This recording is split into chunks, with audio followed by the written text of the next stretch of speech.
Hi, everybody. It is Championship Saturday here in college football. Yeah, that would be week 15 if you follow along the number, but they just call it Champ Week. So it's Saturday action here for this December 6th, and we've got 5 games. So we're going to rotate the first 4 games. We'll both give an opinion on the last game, which is the Big Ten game. And hey, let's do a little contest this week. You put the Big Ten championship game, who's going to win, total number of points without going over. So if you think Ohio State's going to win 10-9, you put in Ohio State 19. If you come closest without going over, you will win a week of whatever sport you want from one of us. So make sure you get in, put that in, and of course, it's got to be before the games start. All right, if you want to get in people always say, what's the best bet for the week? We're going to have 10 best bets between the two of us. You can get all of them 2-for-1 football pass. Week pass is just $99. Usually it's just $99 each, but you're getting them both for $99. DocSports.com/CraigArun. Of course, if you want in on the extra plays, this is what IC calls the Edge. Great nickname for it. It's all the extra plays that does not make our card. You can get in on it. Click the link in the description. $49.99 grabs all 3 levels, but you can do the other levels and see what you get with those in the link in the description. Okay, college football. We start off with the MAC championship in Detroit at Ford Field. Miami, Ohio versus Western Michigan here. Western Michigan -2, total 43.5. What do you like here? Well, Miami of Ohio, these two teams met early and they won 26-17. The question is, can Western Michigan get a little revenge here? And, Miami, Ohio off big wins against Ball State and Buffalo, and they've had a great year, right? 7-5, but they've come on lately. And what I was really impressed with this team was their 3-point loss to UNLV. And then Western Michigan, of course, comes into this game, and they beat Toledo as a 13.5-point dog. They, of course, lost to Illinois 0-38. But I've been impressed with Miami of Ohio all year long, and I understand that Western Michigan has revenge, but keep in mind that Western Michigan, nice wins against EMU and NIU and Ohio and Central Michigan. But their one loss in these last 9 games was to Miami of Ohio. When you take a look at that game, I don't even think that Miami of Ohio played, Miami of Ohio put up, 17 unanswered points in the fourth quarter to win that game. So they didn't even play that well. They just came back in a big way, and I think they'll play much better to start out this game as well. I think they start out fast and well. And I'm going to take the +2 here, even though that Western Michigan has revenge. I'm going to take the +2 here, as I think that they just start off on a much faster pace. I mean, my point is that Miami of Ohio can't play any worse like they did last game, so I wouldn't be surprised if they win this contest here. Craig, you have BYU here as a 12.5-point dog against Texas Tech, and I can tell you, that pretty much all of America is rooting for Texas Tech because nobody wants BYU in this. There is rumors that Coach Satake is being pursued by Penn State after the Josh Heupel thing fell through. So that could be a bit of a distraction, although I don't think so. BYU comes off a nice win against UCF. Cincinnati, TCU covered all 3 of those games. They've been a covering machine this year, 9-3. Speaking of covering machines, Texas Tech has been 10-2 ATS. Big wins against West Virginia, 49-0, beating UCF, beating BYU. But I think the most impressive thing of Texas Tech, Craig, they gave up no points to West Virginia, 9 points to UCF, 7 points to BYU, no points to Oklahoma State. 4 out of their last 5 games have given up single digits. Last time these two teams met, as you know, Texas Tech won 29-7. Speaking of single digits, defense, what do you like? Yeah, I mean, Texas Tech, they had the one hiccup against Arizona State. Other than that, they've dominated. And they dominated this BYU game. I mean, BYU, if I remember, I only got over midfield like 2 or 3 times the entire game. And remember the Titans. They will not get past. Yeah, it's been domination. I thought last week maybe they'd have a little letdown against West Virginia. No.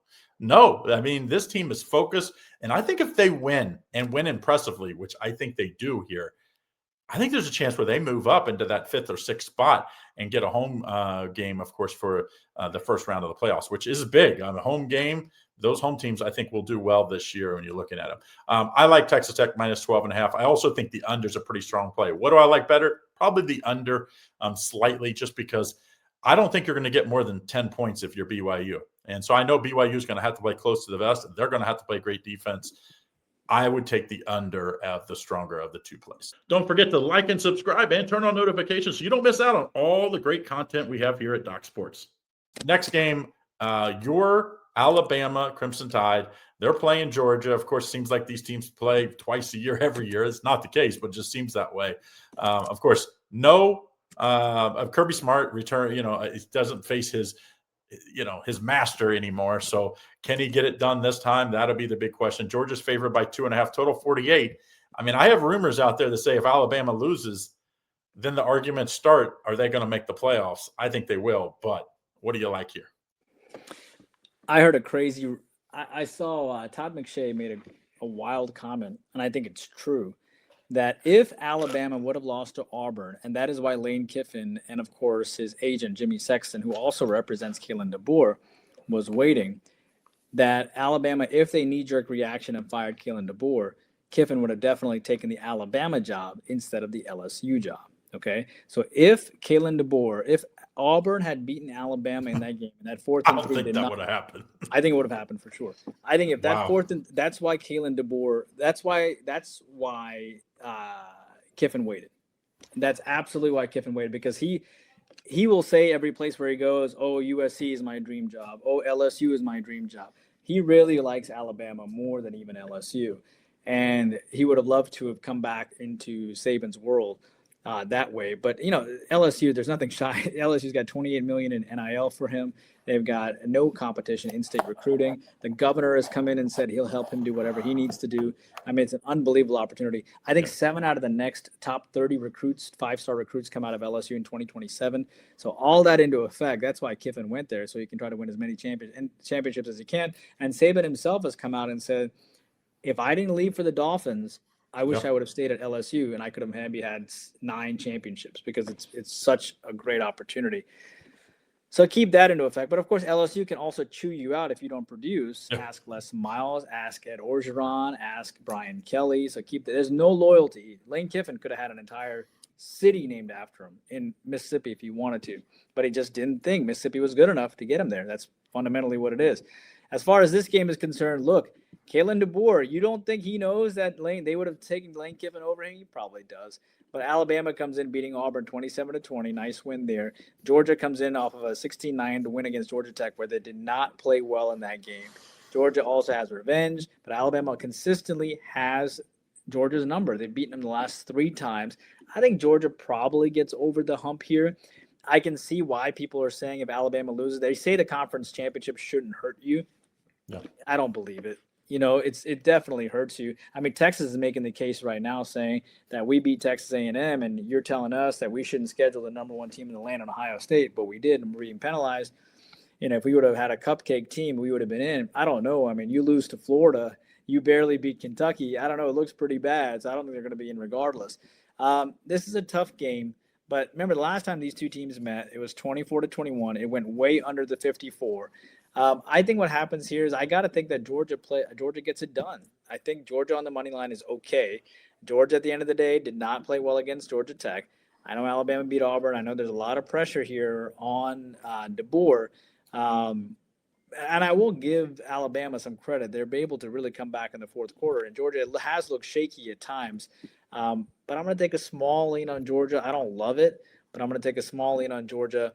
I also think this game probably goes I wouldn't be surprised if this game goes under the posted total again. But I'm going to be honest with you, I don't have a great beat on this game. I'm just going to take a small lean on Georgia. I also think the SEC is going to be rooting for Alabama. They don't want Alabama to not get in either. So small lean on Georgia, but don't love it. Craig, you have a 7-5 team playing for the ACC championship, which is a huge disgrace to the ACC, given the fact that Georgia Tech is better, given the fact that Miami is better, given the fact that Pittsburgh is better, and then you have Duke sitting here representing this team. And it's a catastrophe because if Duke wins this game, Duke is in the college football playoff, which is just an utter shame. I mean, and that's something that, that the ACC, for as smart as they are, they're going to have to figure it out because the SEC got it right. The ACC did not get it right. No one is complaining about Alabama and Georgia playing each other. We're like, that sounds about right. Duke? No, that sounds wrong. Duke comes into this game now. It's a shame, but here we are. Duke comes into this game facing this team here. If you want to look at Duke's football scores of late, know that Duke, did beat Wake Forest. I'll give them that. They beat UNC. Virginia already beat them 34-17 once this year. This team lost to UConn as well. What do you like here, Craig? Do you think Duke is able to get some revenge, or do you think Virginia rolls here and the ACC avoids some embarrassment? Well, it sounds like that if Duke wins, the ACC won't get any teams in. I hope so, but isn't there a rule that says the ACC champion? No, I believe if JMU would finish higher than the ACC champion, then I think JMU would go. So there's going to be a lot of JMU fans rooting for. I think it'll be closer this game. I think, was it me or you? The line indicates it at 4.5. One of us had, I don't know if it was me or you, I remember we were rooting for it, had Duke in this game earlier 3 weeks ago, and we were pretty disappointed the way they played. It was me. I'm back on Duke here. I like that play. I thought they just didn't show up that game. I don't know why, but Duke has shown they can play with anybody, and I think they do so in this game. I just don't think Virginia – I'm not a believer in Virginia. People they beat Florida State on that midweek game. Well, Florida State hasn't won in over 2 years, hasn't won a true road game. Okay, you won at Louisville. Louisville, look what they did after that. Just crap down their leg, pig down their leg, as they said. I'm taking Duke here plus the points. I think this is an average year for the ACC. It's an average Virginia team, an average Duke team. Give me points with Duke plus the 3.5 in this one. Last game, we'll both give opinions on the Big Ten championship. Two top teams in the country right now, as far as if you believe the polls. You've got Ohio State coming off the win against Michigan. Domination. Indiana beat their rival, Purdue. Ohio State's favored by 4, total 48. Of course, last year, Indiana's one big, just embarrassing loss in the regular season was their only loss, and it was at Ohio State. Do they get revenge this year and at least make this look prettier here? I think they do, but Ohio State is phenomenal. We were talking about how good Texas Tech's defense is, and Matt Patricia-led defense here for Ohio State has been putting up teams with single digits. I mean, look at this, Craig. 7 points, right? Wasn't that the average he allowed this year? 7 points. Yeah. That's crazy. I mean, that's the difference between an NFL head coach, a former NFL coach, and a college football coach. These guys run circles around these college compatriots. They just do. Well, and a $20 million NIL. Yeah. I mean, look, when you have Patricia, who's basically there's a big difference between an NFL coordinator and a college coordinator. It is the JV compared to the varsity. That is why Saban wanted to go there. That is why Kiffin will eventually make it to the NFL. He'll go back.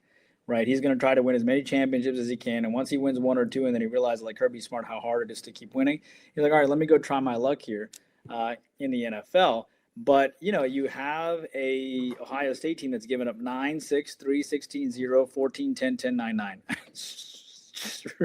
I mean, it's just ridiculous. So the question here is, I'm excited to see this game, to see what Cignetti can do against this defense. Cignetti, of course, comes in having, 3 of their last 5 games, they put up over 50 points, beating Purdue 56-3. Going to be a phenomenal game here.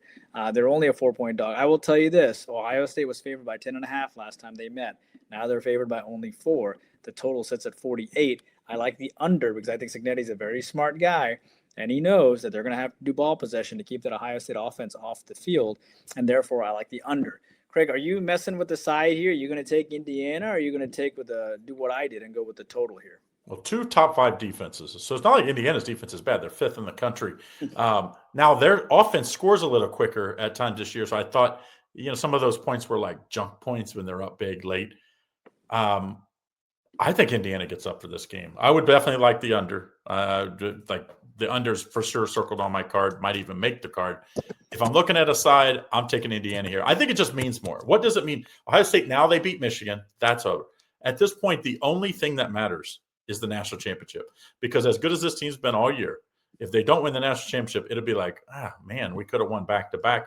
And I think their focus is on that. I think they can lose and still get a bye. I think if they lose, they're going to go from 1 to 4, 1 to 3. So it doesn't really matter. And that's, they'll, after the second round, there'll be neutral site games. So I'm going to take Indiana plus the points here. I think it means a lot more. If Indiana wins the Big Ten championship game, I think it's like a feather. It's the next step for Indiana. Not saying they don't want to win the national championship. They obviously do. I just think this means a lot more. But don't get fooled. People are like, oh, it's at Indianapolis. It's about an hour and a half from Indianapolis to Indiana's campus, and about an hour and 45 minutes to 2 hours to Ohio State. So it's not that far off. Travel's great. They travel great in the Southeast. Fans. They will have more fans in this in my opinion, or at least equal. So don't worry about that part. Take Indiana plus the points, also the under. Don't forget, if you want in on our top plays, go over to DocSports.com/Craig and Arun right here. You're going to get 10 plays or more. I'm not sure if I'm going to have 6 or 7 this week. Just the final numbers we'll see, but you get all of them no matter what. And that's football and the NFL, including top plays, just $99. Usually it's $99 each. So get that together right here at this link. Only at this link, by the way. And join my teaching channel, YouTube Premium, where I literally teach you how to fish and how to look at ball games in depth. Craig's level 3, I'm level 2, Lenny's level 1. And don't forget, college basketball 20-6 to start the year, plus 7,000. NBA 24-13 for plus 4,200. All right, guys, have a great week. Get on our stuff, and we'll see you again next week. Don't forget, hit that in the comments what you like in that Indiana-Ohio State game. We're going to give away a week pass. Put who's going to win and the total number of points together without going over. We're going to use the Price is Right rules. Good luck, and we'll see you again next week.